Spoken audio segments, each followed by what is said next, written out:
Good afternoon, class. Today we're going to work with section 4.4, which is talking about graphing a function rule. So we defined a function already to be defined as inputs that assign to exactly one output. So we're still dealing with inputs and outputs, but we're going to be working with specifically graphing them.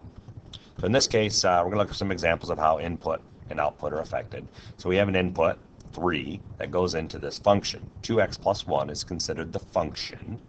So if we multiply by 2, we get 6 plus 1 is 7. So our output is 7 using the function 2x plus 1. We have another function, and we put input into it. Negative 2 goes into the function 1 half x plus 2. Well, 1 half of negative 2 is negative 1, and negative 1 plus 4 will be 3. Here, we're not giving you the input, but we're giving you the output. So to solve this one, from the function, we would have to actually go backwards. So instead of adding 1, we would subtract 1. That's going to get us negative 12. And in order to multiply negative 3 by a number to get negative 12, we're going to have to get 4 as our input. So we'll just check our answer here. Negative 3 times 4 is negative 12, and negative 12 plus 1 is negative 11. So it works out. So let's talk about the inputs of the function and what are they. And in this case, they just want you to decide whether true or false. The input of the function is the domain, and that is true. Domain is the input. And actually, the input or domain can be any number. So it just happens to be they chose these numbers for the input, but input can be anything. The output is what's so important. The output is assigned to exactly here, in this case, this x value. A function pairs every input with exactly one output, and that is true. It can't go the other way around. So let's talk about what it means to be discrete. So a discrete describes something that is consisting of distinct or unconnected elements. So no lines. We're not going to connect them. They're just going to be dots. Distinct means dots or points on a graph. We're not going to connect them. So the set of integers is considered a discrete set. Integers being negative 3, negative 2, negative 1, 0, 1, 2, 3, and so on. So it's just these numbers that are no decimals, no fractions. The real numbers is not discrete. And the reason why is that the real numbers consist of all the numbers. So it would actually be the number line. If we looked at the number line here, 0, 1, 2, negative 1, negative 2, the real numbers are all the numbers between each of these integers and also these integers. So in the case of the real numbers, it is the number line. So since they're all connected, we can't consider that to be discrete. So let's talk about graphing a function rule. So what is the graph of the function y equals 1 half x minus 1? So you're going to be doing this today. Now here I'm giving you the domain, but in the examples that you're going to deal with in class, you can pick any domain you want. So pick your own domain. I'm going to give you one. I typically like to see at least one x value and then a few positives. If you'd like to do more x values, you're welcome to. So we're going to take we're going to use this equation here. 1 half of negative 1 minus 1. So that'll give us negative 1 half minus 1 is negative 1 and 1 half. So the ordered pair is negative 1, negative 1, and 1 half. 0 times 1 half minus 1, that'll give us negative 1. So we're dealing with 0, negative 1. 1 times 1 half minus 1, that'll give us negative 1 half. So 1, negative 1 half. And then 2 times 1 half will give us 1 minus 1 is 0. So we were just going to graph these ordered pairs over here on this graph. So negative 1 is over here, and we go up 1 or down 1 and a half. Then we're going to graph the ordered pair 0, negative 1. So 0, negative 1.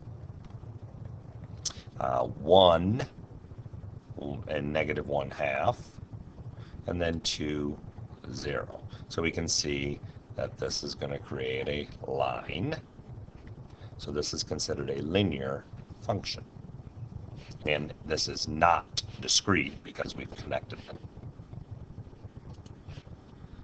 So when you graph real-world function rules, choose an appropriate interval for the units on the axis. So when we look at the interval on the axis, what they're talking about here is here's the y values and here are the x values. We want to make sure whatever we put down here on x and y fits the real-world example.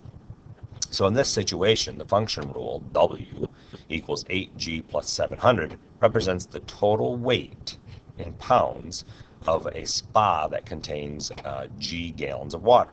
So we got to decide what is a reasonable input for number of gallons and what would be a reasonable output for the pounds in this case.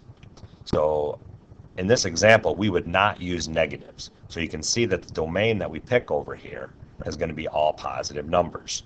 So we're not going to go by ones. We wouldn't do 0 gallons and then 1 gallon. And then we're going to deal with larger numbers here because the spas are not going to, we're not going to sell spas based on 1 gallon difference. We're going to sell them based on the larger number of gallons that they're going to hold. So we would calculate what the weight would be. If there were 0 gallons, it would just be 8 times 0 plus 700, and that's just going to give us 700. So 0, 700, we would graph 0, 700 to be somewhere in there. 50, we would do 8 times 50, and then add the 700. So 8 times 50 plus 700, calculated out, that'd be 1,100. So we'd have the ordered pair 50, 1,100. So we would graph that 50, 1,100. 150 times 8 plus 700. That'll give us 1,900. 150, 1,900. So 150 is here. We would go up just under 2,000. And then we would do 250 times 8 plus 700. That's going to give us 2,700. 250 and 2,700. So that's going to put us at 250 and 2,700, right about in there. So we would connect this with a line. Sorry about my line being off a little bit. My dots aren't exact, but we can see that that creates a line. So that's a real-world example where you're picking a domain that fits the example. All right, here's a key concept that you can have. A continuous graph is a graph that is unbroken. So it would be a line, a curve, things that have no dots that are creating gaps. Okay, so in this situation, this is considered a continuous function. So we would write in here, this is continuous. Sorry about the line there. So we're going to put in here continuous, because there's a smooth line. A discrete graph is a graph composed of distinct isolated points or dots. So this one here is considered discrete, and you can have that on your key concept sheet. So in this example here, we're going to identify continuous and discrete graphs. The amount of water in wading pool in gallons depends on the amount of time t in minutes the wading pool has been filled. As related by the function rule, W equals 3t, graph the function rule. Is the graph continuous or discrete? So we're going to look at the table here, and we're going to say that 1 minute is going to yield 3 for the gallons. I think that was, yes, gallons. And then 3 times 2 is going to be 6, 3 times 3 is 9, and 4 times 3 is 12. So we would graph these 1, 3, 2, 6, 3, 9, 4, 12.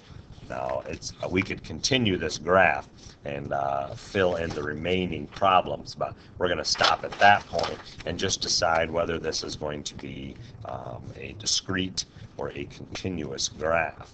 And in this situation, because we could actually fill the pool between 1 and 2 minutes, we can connect this with a line. There's nothing that's stopping us from timing this between 1 and 2 minutes. So we would say that this is a continuous graph. Okay, because we can connect that. So in that example, we would fill that in. So here's another example. We're going to graph the nonlinear function and then decide whether this is going to be what this equation is going to look like. So what is the graph of the function rule? Y equals x cubed plus 1. So we got to figure out if all of these ordered pairs actually work in this example. If we take x being -2 and put it in here for x, we want to know if that's actually going to be -9. And if we take -2 and cube it, and then add 1, we get -7. So this one here is not going to be one of the numbers that would be represented in the ordered pair. If we put -1 in, -1 cubed plus 1 is 0, so that works. 0 cubed plus 1 is not -1, so that doesn't work. 1 cubed would be 1 plus 1 is 2, so that works. 2 cubed would be 8 plus 1 is 9. So here are 3 ordered pairs that do work. So based on the graph here, we want to see if we take these points here and plot them, which one actually falls and is correct. So -1, 0 we decided is a point on the graph. So -1 would be here, 0. So this one is definitely not part of the graph because that ordered pair is not on there. Neither is, looks like 1, 2 might be, it looks like it's a little low for it. And then 2, 9, looks like 2, 8 is, so this definitely is not the graph. Here, if we look at the ordered pair 1, 2, this one is not going to be on the graph. And this last one must be the one. Let's just confirm here, 2, 9. If we go over to x equals 2, y equals 9, that works. 1, 2, x equals 1 would be right about in here, 2, that works.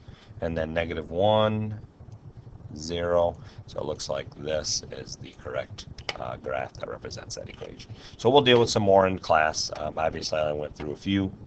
But I'll leave the rest for you to do in class. If you have any questions, bring your questions to class.